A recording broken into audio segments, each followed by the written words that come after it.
ইরে বেলাল, এটা কেমন জুলুম, কতদিন হলো তোমার কণ্ঠের আজান শুনি না। বেলাল রে, তোর কি মন চায় না আমি নবীর জিয়ারতে আসতে? বেলাল আয়, আমি নবীর জিয়ারতে আয় রে বেলাল আয়, কতদিন হলো তোমার কণ্ঠের আজান শুনি না। স্বপ্ন যখন নবীজি দেখাইছে, এ মুসলমান, হযরত বেলাল সুদূর সিরিয়ার দামেস্ক থেকে পাগলের মতো দৌড়াইলেন, পাগলের মতো ছুটে আসলেন। যখন মদিনাতে আসলেন তখন তাহাজ্জুদের সময় চলতেছিল। তাহাজ্জুদের সময় চলার সময় হযরত বেলাল রাদিয়াল্লাহু আনহু কাঠের জালি দিয়ে তখন রওজা শরীফ ঘিরে রাখা ছিল।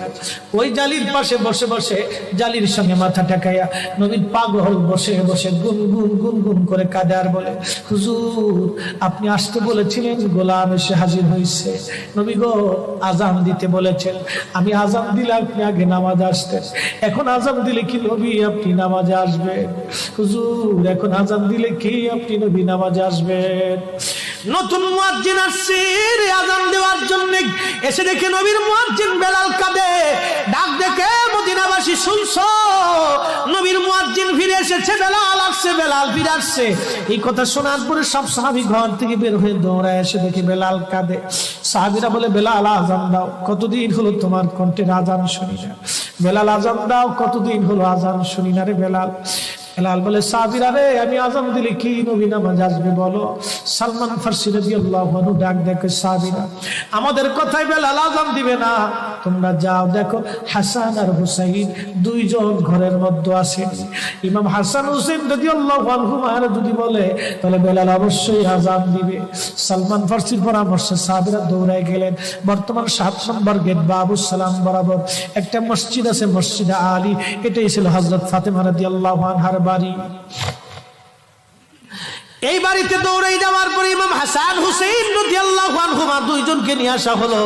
দুইজনকে নিয়ে আসার পরে হযরত ইমাম হাসানকে দেখতে আমার নবীর মতো দেখা যাইতো, চেহারাটা রাসূল করিমের চেহারার মতো ছিল। নাতি দৌহিত্র নানার চেহারা পেয়েছিলেন, ইমাম হুসাইন ও নানার সুরত পেয়েছিলেন। দুই ভাই নানার সুরত পেয়েছিলেন। হযরত বেলাল রওজা শরীফ থেকে উঠে হযরতে হাসানের বুকের মধ্যে মাথা ঠেকায় কাঁদতেছে, ইমাম হুসাইনের বুকের মধ্যে মাথা ঠেকায় কাঁদে। হযরত ইমাম হাসান ডাক দেখে, নানার মুয়াজ্জিন, কতদিন হলো তোমার কণ্ঠে আজান শুনি না।